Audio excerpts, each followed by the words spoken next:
Hello, everyone. Thank you for joining us today. I'm Suzanne Kinawi, Marketing Manager at the American University in Cairo Press. Today, our virtual book discussion of The Many Lives of Ibrahim Nagui, A Journey with My Grandfather by Dr. Samia Mehrez. This multi-generational memoir, honored with the Sawir Culture Award, explores the life of Ibrahim Nagui, one of the Arab world's most celebrated romantic poets, renowned for his poem Al-Atlal, later immortalized in a song by Kulthum.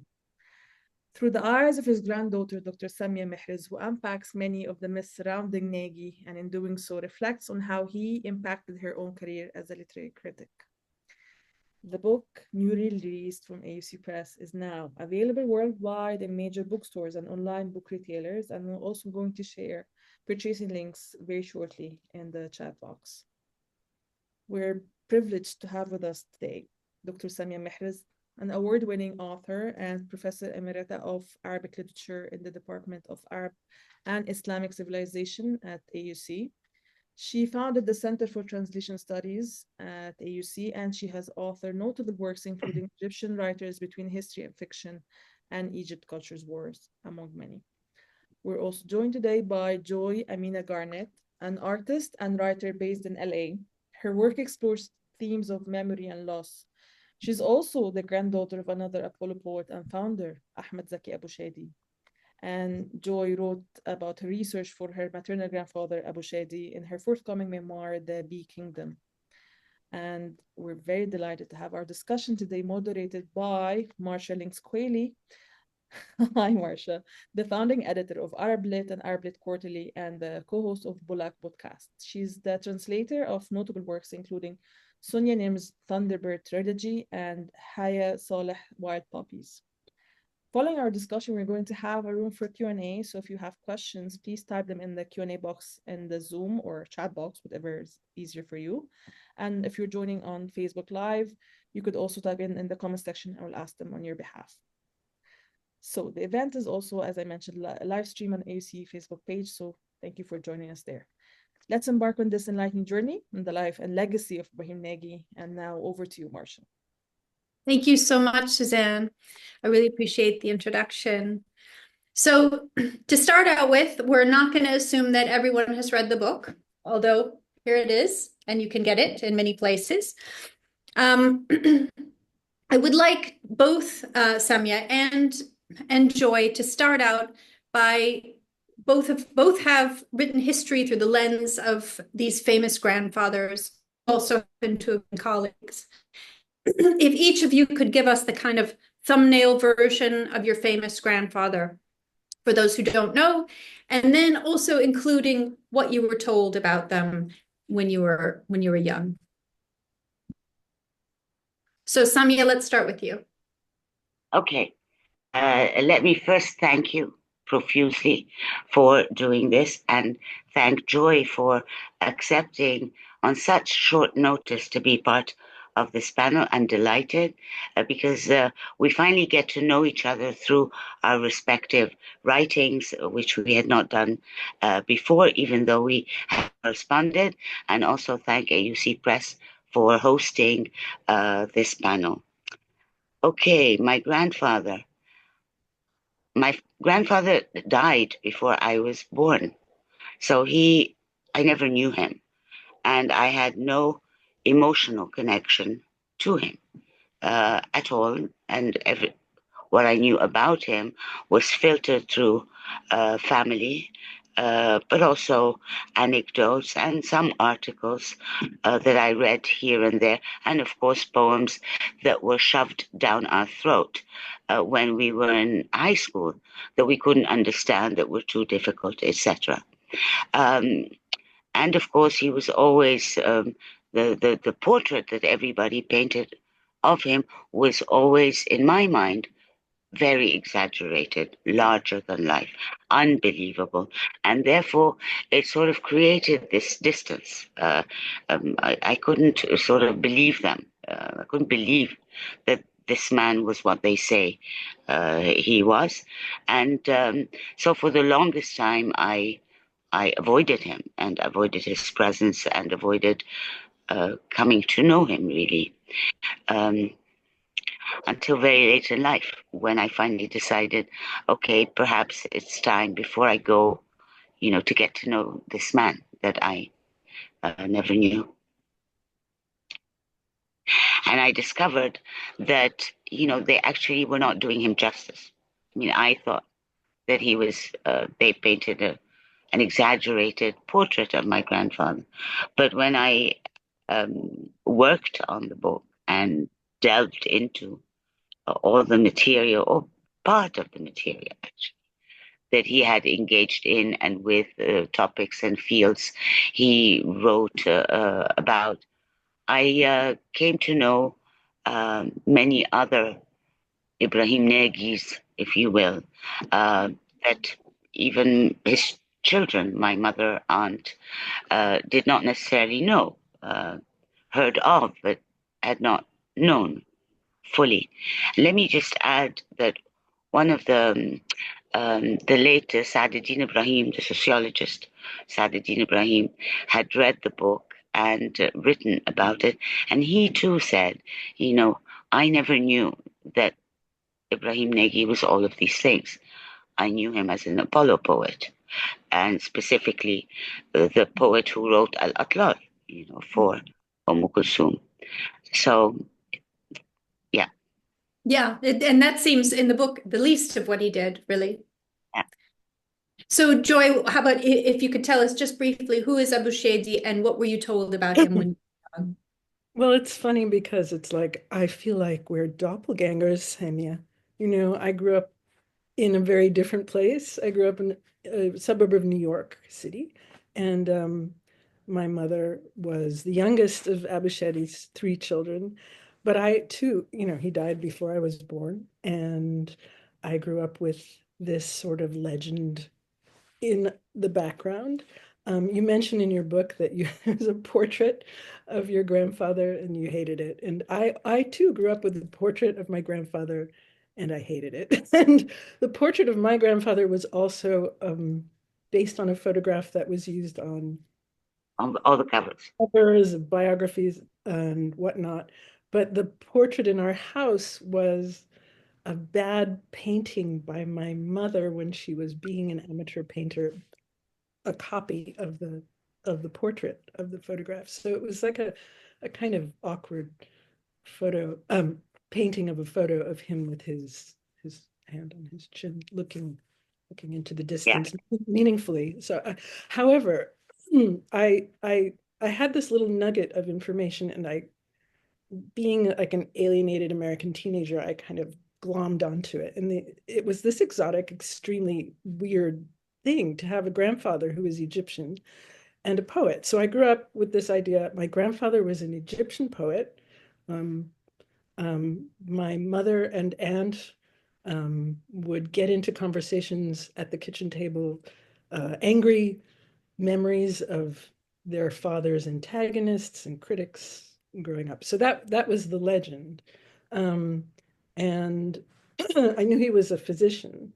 And I thought growing up, because of the anecdotes in the family, that the beekeeping part was just like a hobby. I thought it was just, they had a beehive in the backyard. It wasn't until much later that I realized that he had started a whole bee husbandry movement that was international, with organizations that were cooperative and new concepts about collapsing class barriers and magazines and all of this sort of thing. And he did that in England and in Egypt. But in Egypt, even now, I think that he's really only appreciated for having been the founder of the Apollo Society and the one who launched the Apollo magazine.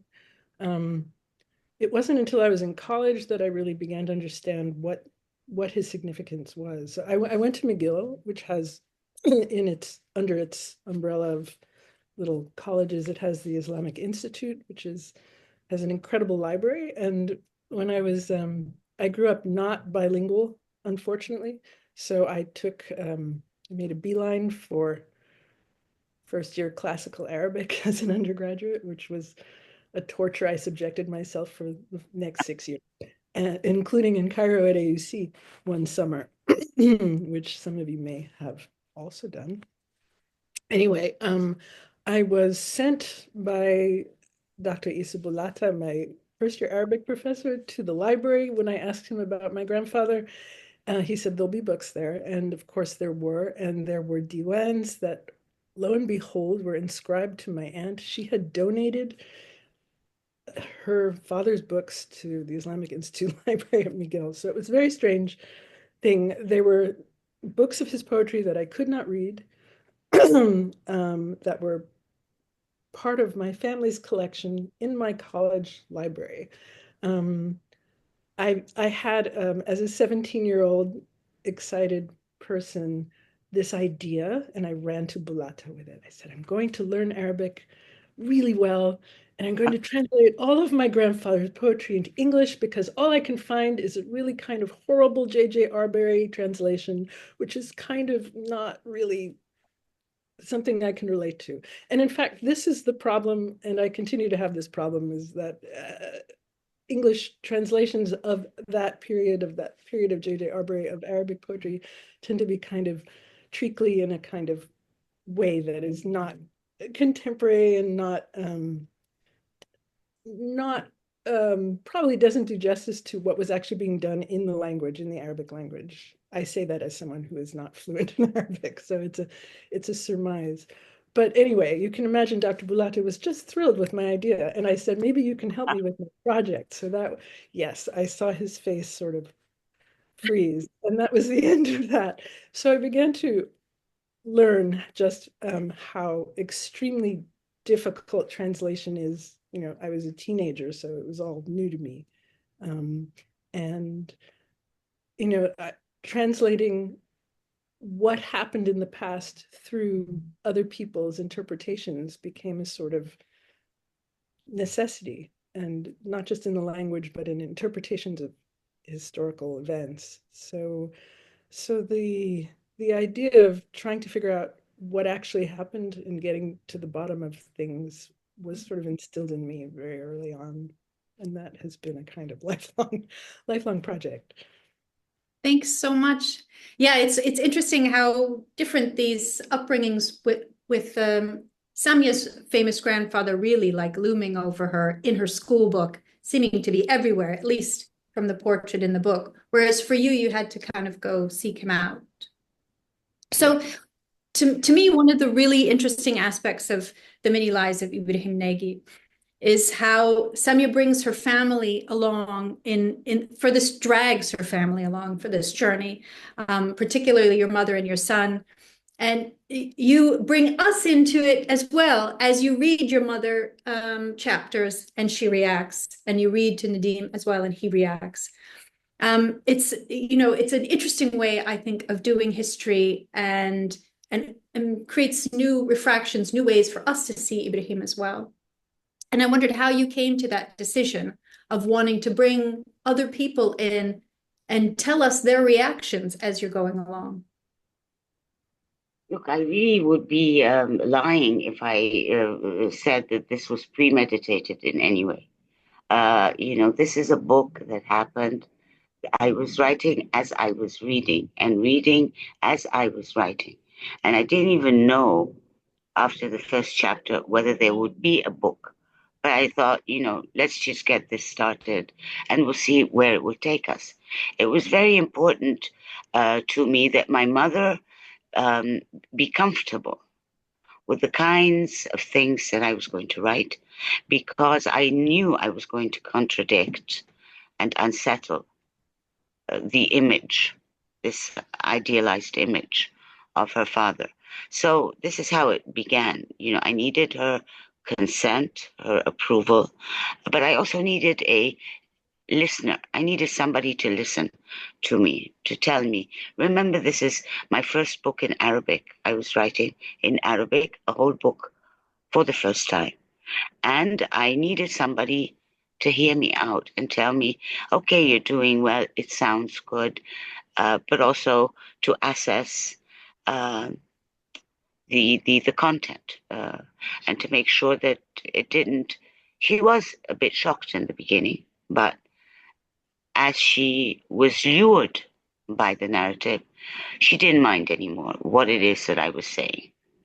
With Nadim, it was different. Nadim, it was brought into the book because it was during COVID. He was constrained to his apartment in Scotland, in a small town where he knew nobody.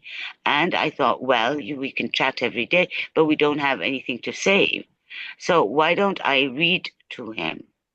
And then he eventually came back to Cairo. So that conversation continued. And that's how he came into the book. And he actually, that conversation saved the Shakespeare chapter because I was stuck with the Shakespeare chapter. I didn't know where to take it next.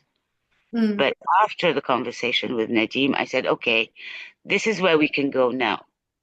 And that's how Nadim came into the book. So I didn't want to pretend that, this was studied in any way. It sort of happened. But did your mother know she was from the beginning that she was also going to become a part of this story? Yes, because, I say in the book, I go to my mother, I read to her, I've become Shahrazad, and now she's addicted and she wants me to. So she's heard all of this because I read it too. Yeah. Right. But she also knows that I brought up in the final chapter my grandfather's relationship with this young woman Zaza. All of this she knows. Right. But she also knew that you were going to write about her reaction. Yes. Oh. Yeah. So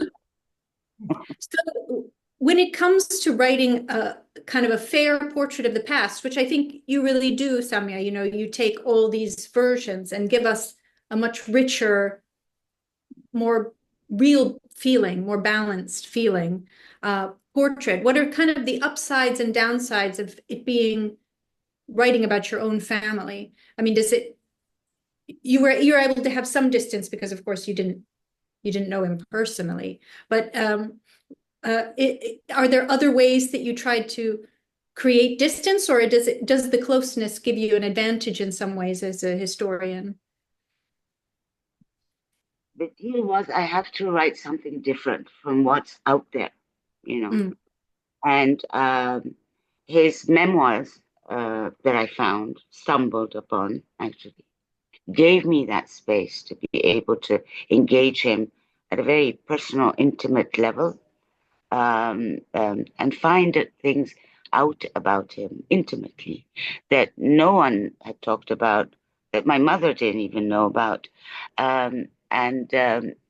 So the whole point was to bring it all out to light. So, for example, his relationship with my grandmother that I completely sort of dismantled in the book, whereas it's upheld by my mother and aunt, of course, as an ideal, this fantastic love story that they had. And I complicate that in the book. And I use many of it's Ibrahim Nagui in his own words. It's not me talking about him. It's his memoir. This is what he says about my grandmother. I'm not inventing this, or making him speak in any way. It's him speaking inside the book. So I didn't feel that I was revealing family secrets. They were there, they were there, and he had every intention of publishing that memoir, I think, but he died an untimely death and didn't get to do it. So here I was, just bringing it up to light. So I didn't, and that was the whole point of writing the book, is not to reproduce, the image that has been in circulation for so long about this man, but to try and reveal other aspects of Nagui in his own words, not mine. And of course, make choices and structure things. However, this is what This is Nagui in his own words. And what about you, Joy? How is it different for you to write about Abushady versus, a historian, somebody outside of, the family, somebody not connected at all? What kind of advantages or disadvantages? Well, I think that, on one hand, the motivation is unique when it's someone in your family and you're actually trying to figure out who you are. So the motivation is different from writing a biography, say, of someone you admire that isn't connected to you except, emotionally or intellectually. But at the same time, that one is privy to stories, and in my case, a large amount of archival material, to give alternative stories and insights that people would not have access to. At the same time, the family and its legends and its attachment to the idea of this person is really formidable. And while my mother and I started working on this idea that I should write something, a book maybe, when my mother and aunt and uncle were still alive. And I really wanted their approval and their blessing and their input. And at the same time, I came up against, well, particularly with my aunt, who was the matriarch, the oldest child, and the keeper of the secrets, I came up against this incredible controlling aspect. So, when I would take the train down to Washington and spend time with her and turn on my little digital recorder, and she would say, well, and she would tell me what I should write about, what I shouldn't write about, what people mustn't know. And then she would divulge things. This was before I discovered there was an archive. She would say, I have a suitcase full of letters between my father and his father, and I must shred them before I die. I was like, really? You have a suitcase of letters?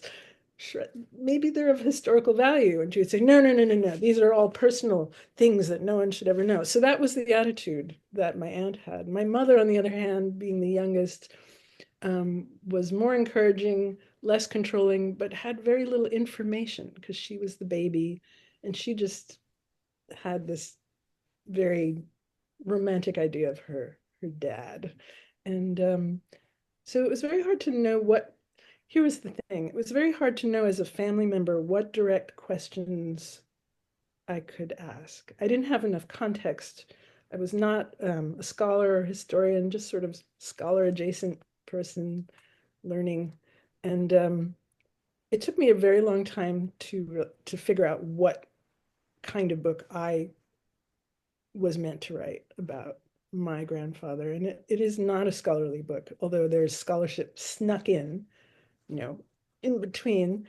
But it was intended to read in the end like a memoir or a novel, literary memoir. So it's for a more general readership. But at the same time, there's a need to get to the bottom of certain myths. So I think that I really appreciated Samia's storytelling because there's a lot more scholarship and there's a lot more thoroughness in her book, obviously, than in mine. But there's this constant toggling to the personal. She puts you right there in the personal dilemma, the dilemma of working through the myths and then the discoveries, and how do the myths and the discoveries connect, or what is the disconnect between them? That was really an interesting process, like years-long process for me too. Just seeing that there are so many weird possible tangents for this story, and things that were probably not true, but interesting, like apocryphal stories that were absolutely didn't happen, but that people continued to tell until everyone, and they were even cited in official biographies, apocryphal stories of things that never happened.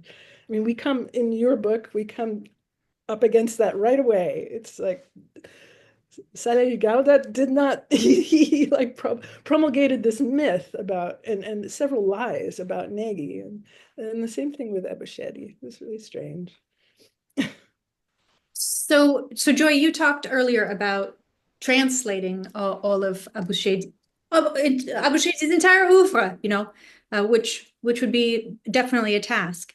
And part of what I found wonderful about this book is I know we already had somebody in the chat defending Ibrahim, but I'm going to say part of what I found wonderful is that we didn't experience his poetry as a scholar or as a connoisseur, and it wasn't tried to render into the language of today so that we could try and feel how people experienced it then, because but rather this poetry was translated for us through Samia's experiences with it, through her rebellion against it, through her reading this, these tedious notes at the end of the exercise in the school book. Like, what is this? What is this even? How are you supposed to relate to this poem? So it's translated to us as something unrelatable. And I just wondered, when you thought about how you wanted to present this poetry to us, Samia, how do you explain to the contemporary reader, even in Arabic, much less in English, what this poem meant, what it was in its time, and what you wanted to express about his poetry? First of all, let me say that I tried very hard not to deal with Ibrahim Nagui as a poet, because that's out there, He didn't need me to come along and write yet another book about him as a poet. But I did dwell, there's a whole chapter on Al-Atlal in particular, because it has many lives and it does develop for me. I mean, it starts off as being untranslatable for me as a child or as a young teenager.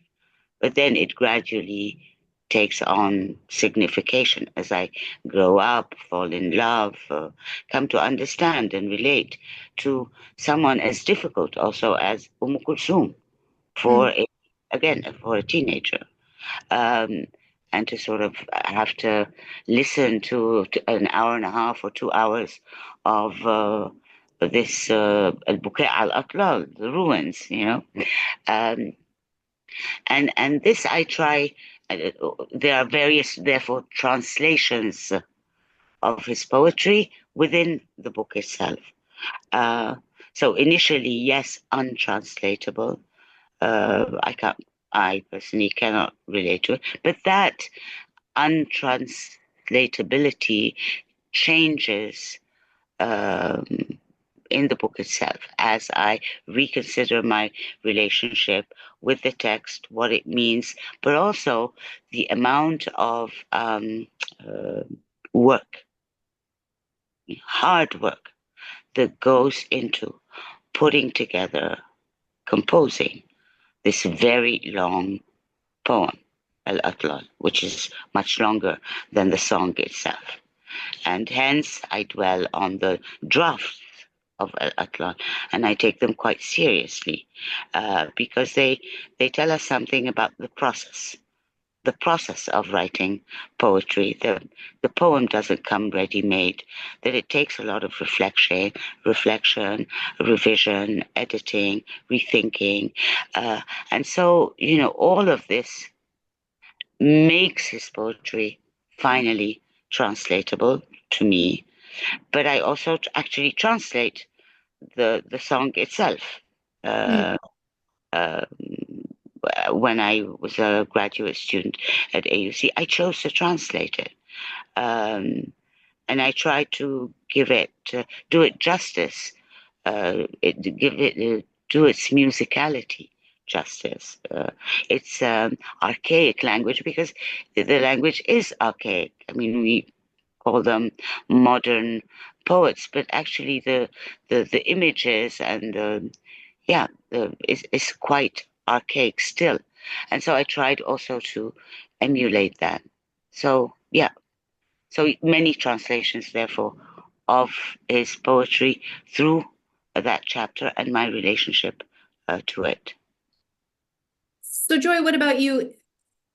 Of course, there's the Arbery translation that you've referred to. But how was there a way that you were able to translate your way into Abushady's poetry to develop a relationship with it through other people's writing or through other ways?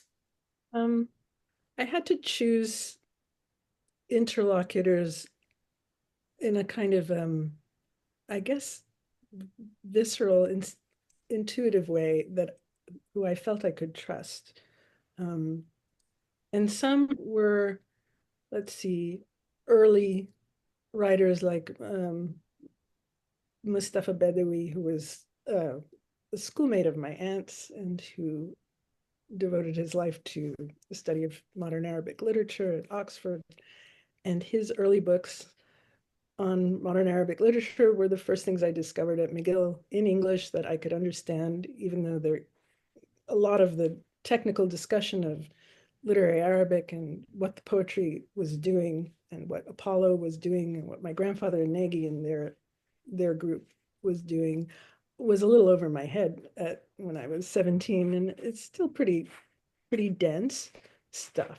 But in addition to Badawi, there were other writers who would, in mid chapter, throw in an English translation of a part of an Abushady poem, and it was never satisfying. And some of those translations were better than others. Better. How can I judge? Some were better poetically speaking, I suppose, than others. I ended up having to simply rely on what I learned, which is that Abushady had an enormous, almost absurdly enormous output. He was incredibly prolific and therefore incredibly uneven. His output was uneven. And there are examples of poems that were extraordinary and probably whole swaths of poems that were weak. But the main takeaway was that he was doing things to literary Arabic that no one else was really daring to play with, experiment with. He introduced blank verse, which was not a thing. So metric, not rhyming. And I think the main thing in my conversations with Bulata, I ended up coming to the understanding that his main contribution, in addition to these experimental poetic forays, was providing the platform for this very broad array of poets in his magazine, and that was the extraordinary thing, and the thing that he is remembered for, which was to boost writers that no one else would publish, young writers. These included, poets that went on to become incredibly important. Nagui was like an early contributor to the first volumes of Apollo.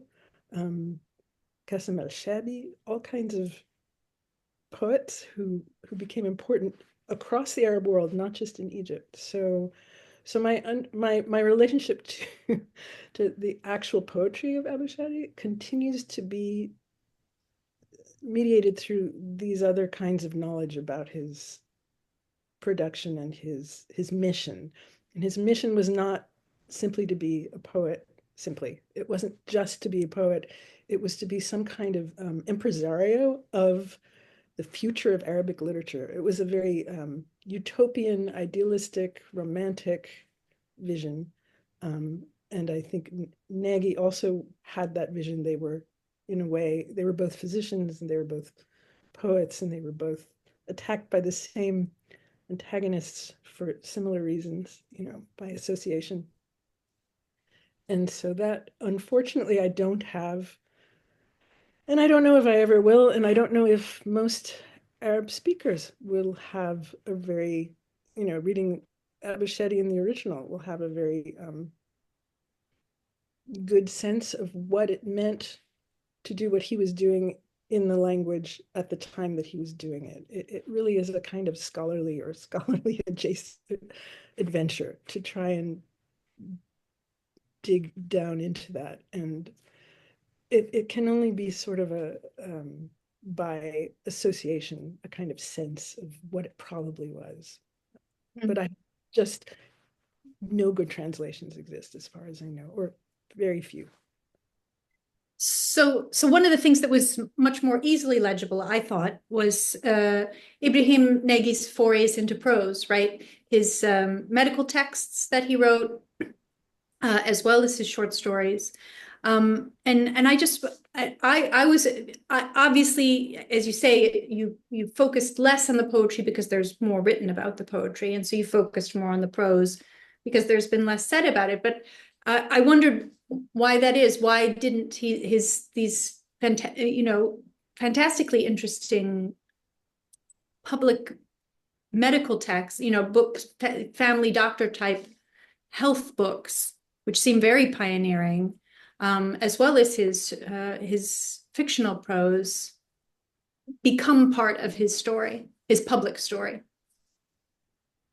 I think it probably was when he was alive, because you can see from the contents, the table of contents to some of these publications and the contributors to these publications, that there is a circle, of people, whether physicians or not, translators, literati, etc., who did have a conversation and who did read each other. So I think that these works, when he was alive, were part of his image. That is for sure. I think when Al-Atlal comes around, when Kulthum sings Al-Atlal, she sort of amputates also that part of Nagi, and then he re-emerges solely as a romantic poet and the author of her chef-d'œuvre, Al-Atlal. But I really believe that if he undertook the responsibility of publishing these journals, of engaging with these colleagues, it means that there was a space, an intellectual space out there that where people could share this knowledge, whether it be in fields like sociology or psychoanalysis or modernism or poetry, etc., and translation, of course. So for me, it was important to revisit that body very quickly, because I barely scratched the surface of these publications, but to sort of make him whole again, because one of the things that he suffered from throughout his life is that he was torn between being the doctor and the poet or the literary figure. And I wanted to sort of come back and say, here, he is whole. And that's what he constantly tried to do during his lifetime. So I'm just going to ask a couple more questions because we've already got a number of them coming in through the chat. I wanted just to ask you both about kind of the main sources of archival material and how it was different looking through family archives. I don't know if you ever got to see the suitcase of letters, Joy, but versus, things that are out there in the public. If there's a different way that you treat them or how you see them. Go ahead, start. You can start. Well, one thing that was interesting, I mean, I had a massive amount of family material to go through, so it took years to go through it. And the suitcase, there was more than one suitcase full of letters, I must say. Um, there were suitcases. But one thing that is really interesting that I don't want to forget to say here is that there are two I discovered and then just didn't really it didn't really register right away. There are two biographies that were published during Abushady's lifetime, one in 1936 and one in 1938. He was living in Alexandria at the time. It was after the Apollo magazine had folded 2 years later. The first one in 36 was called Abushady the Poet, and it was a very small volume, and it was supposedly published in Leipzig, and it focused on Abushady's poetry, and it was in English, and yet it had excerpts of certain poems in Arabic, not translated, but analyzed in English. Very strange. The other biography was published supposedly in London by, and it was quite large and replete with photographs, and it was entirely a biography about his life and work as a beekeeper and bee scientist and inventor, so the other side of his life. And it cited the first biography, Abushady the Poet, with excerpts that in fact were not, it took me a while to realize this, not exactly accurate. So slightly divergent from what was published. And it took me a little while to realize that Abushady had commissioned both biographies during his lifetime. And it took me even longer, and he printed them on his printing press that he owned in Alexandria on the Rue de France. And he had them distributed elsewhere, and he gave them away. So if you look for them on WorldCat or whatever library database you may use, you'll find these biographies in every university library and public library across Europe, America, and elsewhere. He obviously felt he needed to take control of his own narrative because there had been so many criticisms and antagonisms, and there was a feud between the Apollo group and the Diwan poets that went on and on and on and contributed to the demise of the Apollo magazine. But this idea that he needed to take control of his narrative to the point where he commissioned two biographies while he was alive was very interesting. I did not have the context for those two things until I realized that we had those two biographies. My mother had them in her closet, among all the other things, including a bootleg of the full run of Apollo that had been published in Beirut in the 80s, a bootleg, beautiful bound volumes. And so there was a cognitive dissonance there because I had found those volumes and I had bought them online and I didn't realize that we already had them. So now I had them in duplicate, and now I realized that they were part of the family story. The family story is trying to take control of your own narrative, either to its detriment or otherwise. And I felt like the idea of shredding the suitcase full of letters was not a good idea. The suitcase full of letters has been preserved and is in the hands of a public institution, happily, and not in the hands of my aunt. But looking through personal ephemera and personal ephemera made public, because in these books are photographs from our family albums that I grew up with, is a very strange process. I don't know, but I mean, I went through it. I'm glad I don't have to go through it again. What about it. what about you, Samia? How do you go through family letters or things that you found among your aunt's things differently from how you would go through something you found in a library? Okay, in contrast to Joy, who had, a surplus of material, I mean, a suitcase full of letters, all of these diwan, she had a lot of archival material. I decided, this was a conscious decision, that the two envelopes that I found in my aunt's apartment, that I found after her death, that she had never shared with anyone, even my mother, these were going to be the basis for the book. The memoir, the drafts of Shakespeare, the drafts of medical texts, some of the letters that my mother had, but really I needed to structure the book around my that small and very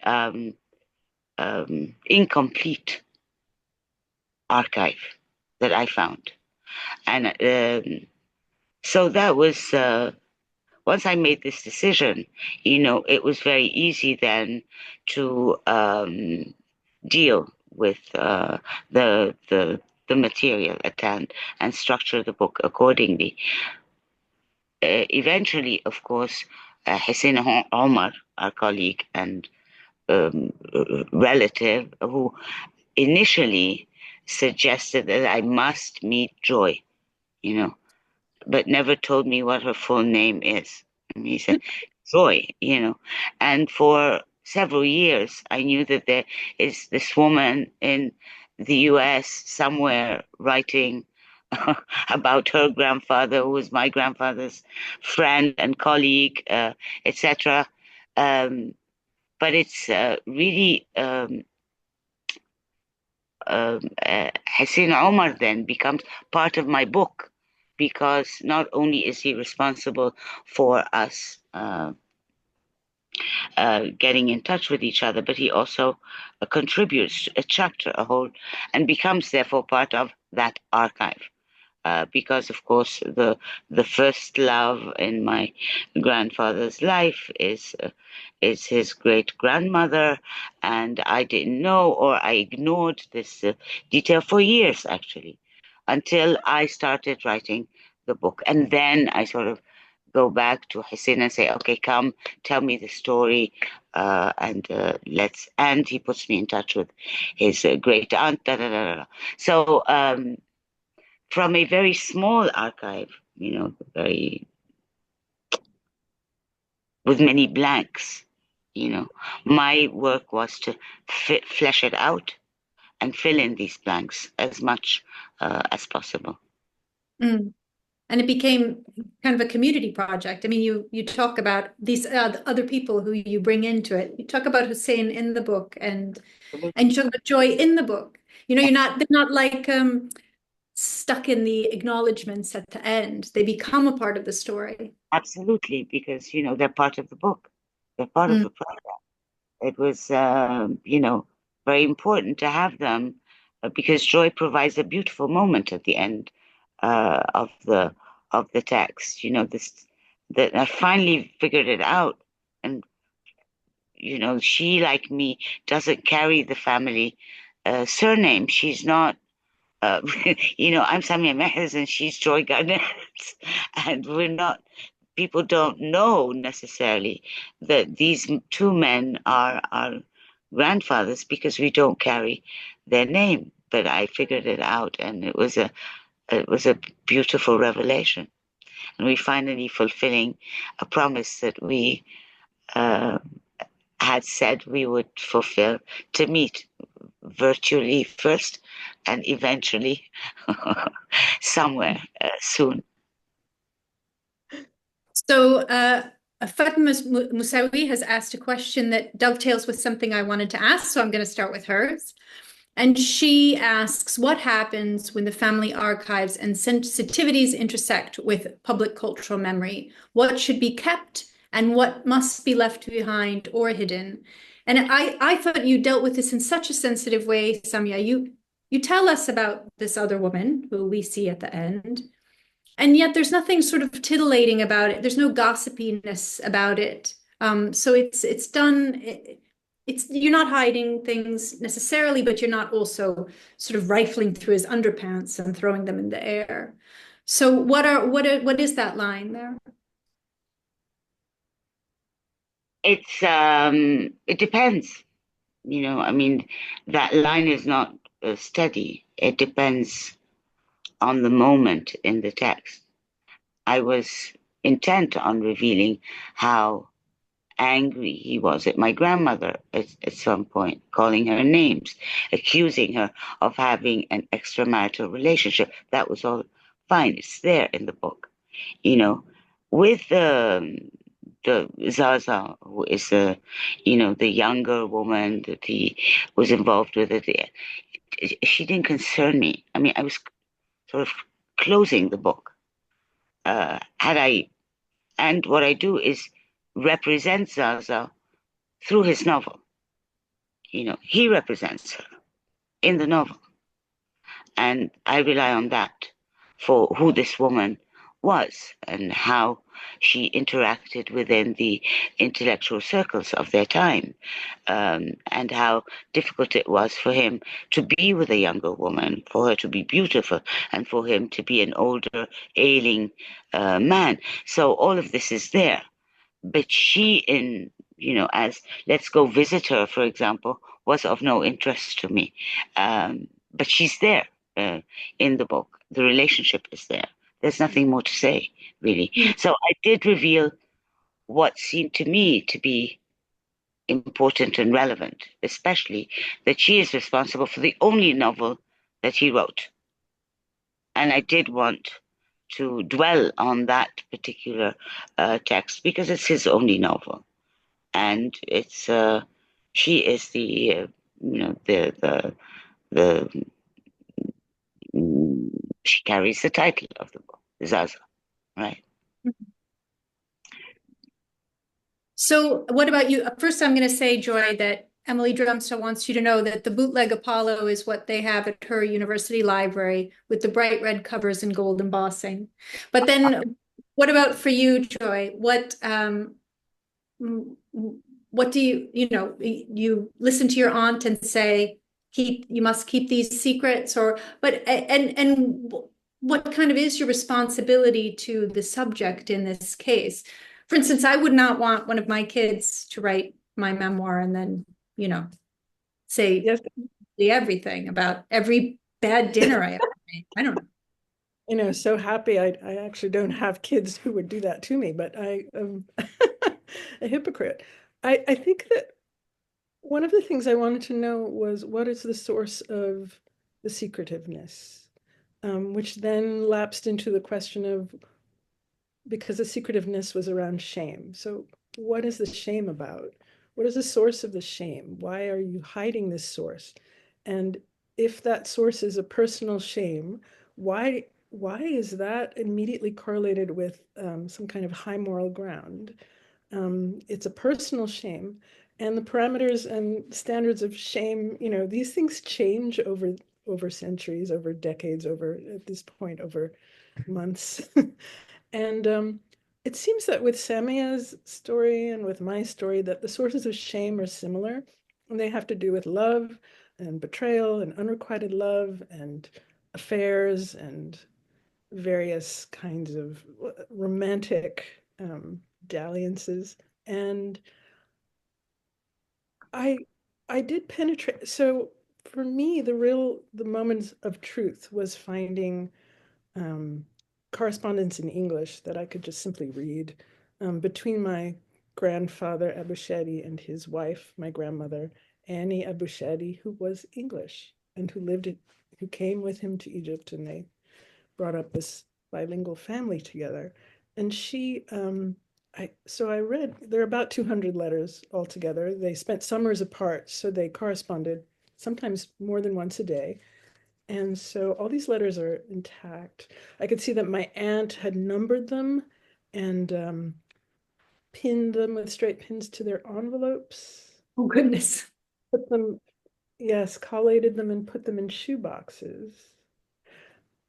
The ones that her father, that Abushady wrote, I found them very easily in a roll top desk, in her roll top desk, in a box labeled Daddy's Letters. The ones that my grandmother wrote, I would never have known they existed if my other aunt, my Abushady's son's wife, my late Aunt Madge, American, She said to me, I saw these letters. Your aunt has them somewhere in her apartment. You must find them when you're in there looking for things. They're there somewhere because no Abushady is capable of throwing anything out, which is true. I found them hidden in a behind the flap of a drawer of a file cabinet in an envelope. They were hidden, but they had not been shredded. I wonder about this thing of hiding things but not destroying them. Is there some kind of unconscious desire for people to find out someday? I don't know. But none of the revelations of the sources of shame, none of the documents that told us what the shame was had been destroyed. I found all the sources of shame. I found her diary, and I found my grandmother's letters. And I went through these letters trying to find what was so shameful about them. And I couldn't come up with anything in particular. They were very mundane.